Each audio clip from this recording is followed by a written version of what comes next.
नाज़रीन, जो कुछ भी आप खाते हैं वो आपके माउथ से होते हुए आपके फूड पाइप में जाता है और फूड पाइप से होते हुए आपके स्टमक में जाता है और स्टमक से होते हुए आपके स्मॉल इंटेस्टाइन में जाता है और स्मॉल इंटेस्टाइन से होते हुए आपके लार्ज इंटेस्टाइन में जाता है और लास्ट में एनस के थ्रू बॉडी से बाहर निकल जाता है। लेकिन ये प्रोसेस इतना स्ट्रेट फॉरवर्ड नहीं है।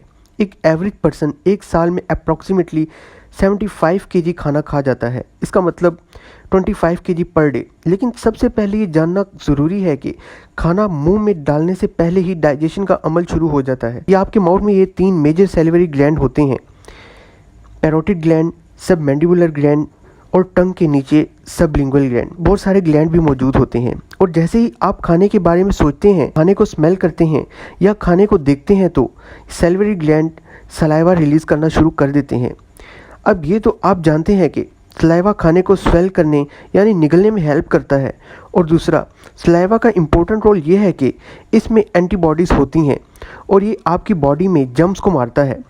और दूसरा ये कि सलाइवा में अमाइलेस नाम का एक डाइजेस्टिव एंजाइम होता है जो आपके खाने में मौजूद कार्बोहाइड्रेट को आपके मुंह में ही डाइजेस्ट करना शुरू कर देता है। और जब आप खाने को निगलते हैं तो एक प्रोसेस के थ्रू एपिग्लोटिस कुछ इस तरीके से फूड को विंड पाइप में जाने से रोकता है और फूड पाइप में भेज देता है।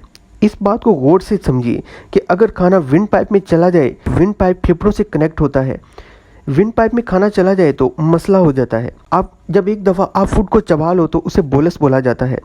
फूड पाइप को ही दूसरे लफ्ज़ों में एसोफेगस बोला जाता है। एसोफेगस एक स्पाइनल मूवमेंट करवाता है जिसे कहते हैं पेरिस्टल्टिक मूवमेंट।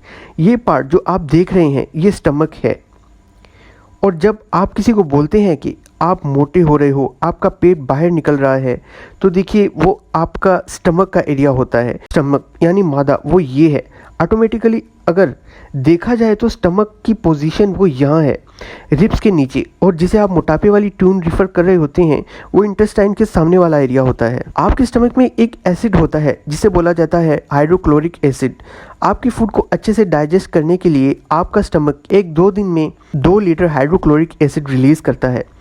तो जैसे ही फूड जब स्टमक में इंटर होता है तो उसका फाइनल ब्रेकडाउन शुरू हो जाता है। आपको पता होना चाहिए फूड में इंपॉर्टेंट न्यूक्लियर होते हैं जिनको बॉडी को ज़रूरत होती है, और दूसरा ये कि हमारे फूड में बैक्टीरिया भी होते हैं जिसको स्टमक में मौजूद हाइड्रोक्लोरिक एसिड किल करता है। इसलिए कहा जाता है कि खाना खाने से 45 मिनट तक पानी ना पिया जाए ताकि स्टमक ज़्यादा से ज़्यादा हाइड्रोक्लोरिक एसिड रिलीज़ कर सके।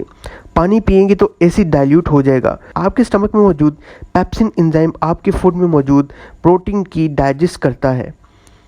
जो खाना आप खाते हैं वो आपके स्टमक में 2-4 घंटे रहता है। ये बात याद रखिए कि आटे से बनी हुई रोटियां 2 घंटे में स्टमक में डाइजेस्ट हो जाती हैं, जबकि मैदे से बनी हुई चीज़ें 4 से 5 घंटे में डाइजेस्ट होती हैं। आपका स्टमक खुद भी ऐसी हर 30 सेकंड के बाद मूवमेंट करता है जिसकी मदद से आपका फूड डाइजेस्ट होता रहता है। अगर पेट भरकर खाना खा लें तो ये मूवमेंट नहीं होगी। इसी वजह से आपके खाने को डाइजेस्ट होने में ज़्यादा देर लगेगी। तो खाना स्टमक से डाइजेस्ट होकर स्मॉल इंटेस्टाइन में जाएगा। पूरे डाइजेस्टिव सिस्टम में सिर्फ स्मॉल इंटेस्टाइन ही वो पार्ट है जहां न्यूट्रिएंट्स का एब्जॉर्प्शन होता है। स्मॉल इंटेस्टाइन का साइज 22 फीट होता है। स्मॉल इंटेस्टाइन के 3 पार्ट होते हैं। स्मॉल इंटेस्टाइन का लास्ट पार्ट जिंक एब्जॉर्ब करता है जिससे स्पर्म की प्रोडक्शन और इम्यून सिस्टम में हेल्प मिलती है। आपके खाने में से कैल्शियम एब्जॉर्ब करता है जिससे बोन की ग्रोथ होती है। अब स्मॉल इंटेस्टाइन से खाना लार्ज इंटेस्टाइन में जाएगा। लार्ज इंटेस्टाइन आपके फूड में मौजूद पानी को जज़ब कर लेती है और जो कुछ आप खाते हो आपके स्टमक में 2 से 4 घंटे तक रहता है, आपके स्मॉल इंटेस्टाइन में 4 से 6 घंटे तक रहता है और आपके लार्ज इंटेस्टाइन में 30 से 40 घंटे तक रहता है। लार्ज इंटेस्टाइन के बाद खाना रेक्टम और एनस के थ्रू बॉडी से वेस्ट मटेरियल निकल जाता है। आपके 2 ऐसे ऑर्गन हैं जो डाइजेशन में हेल्प करते हैं। खाना इनमें से होकर नहीं गुजरता बट वो कुछ केमिकल्स रिलीज करते हैं और उन 2 ऑर्गन्स के नेम है पेनक्रियाज और लिवर। लिवर बाइल की सेक्रेशन करता है जो हमारी बॉडी के तमाम फैट्स को डाइजेस्ट करता है। लीवर के नीचे जो सब्सटेंस होता है उसे गाल ब्लैडर कहते हैं जहां बाइल स्टोर होता है। जब आप फैटी चीज़ें खाते हैं तो ये बाइल स्मॉल इंटेस्टाइन में चली जाती है और फैट को डाइजेस्ट कर लेती है। आजकल बढ़ती हुई बीमारियां हेपेटाइटिस, डायबिटीज़, हाइपरटेंशन, ये सब बाहर के खाने बहुत ज़्यादा इस्तेमाल करने की वजह से हो रही हैं। लिहाजा अपने आप को और अपने इर्द गिर्द के लोगों को महफूज रखिए। वीडियो अच्छी लगी हो तो लाइक, सब्सक्राइब और बेल आइकन को लाजमी प्रेस करें। ऐसी इंटरेस्टिंग वीडियो देखने के लिए हमारे चैनल को लाजमी सब्सक्राइब करें। शुक्रिया। अल्लाह हाफिज़।